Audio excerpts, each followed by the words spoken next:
जगण्यासाठी हा जीव देवाचं ज्ञान आत्मसात करतो, देवाची भक्ती आत्मसात करतो. पण हे सगळं ज्ञान प्राप्त करत असताना या जीवाला भक्ती आणि प्रेमाच्या ज्ञानाची नितांत गरज असते.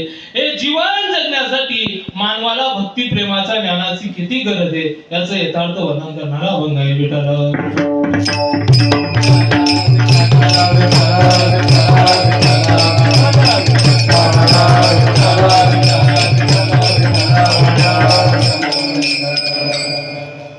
हिंदू धर्मामध्ये कसं आहे, आता काय चालू आहे तुमच्या गावामध्ये, तुम्ही इथला भूम करणार जसं तुम्ही प्रवासच्या दिवशी नेले, काय चालू आहे तुमच्या गावात सप्ताह काय चालू आहे, कीर्तन.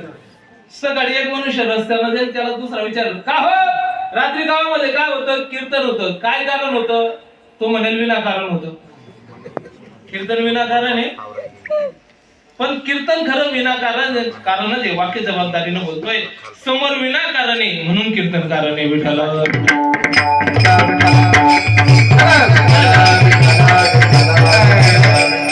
हिंदू धर्मामध्ये कसं आहे असं आहे, ऐका. दत्तांची जयंती बोलत चला, दत्तांची जयंती जो नाही बोलणार त्याला विणेकरी बाबांची शपथ आहे. दत्तांची जयंती, हनुमंतांची जयंती, रामांची नवमी, कृष्णांची अष्टमी, तुकोबारायांची बीज, ज्ञानोबारायांचा समाधी सोहळा आदी करून सकल संत मंडळींची पुण्यतिथी, देवीची नवरात्र, भगवान शंकरांची शिवरात्र आणि तुमले माले खास नाही पुत्र म्हणून तुमनं मन पित्र.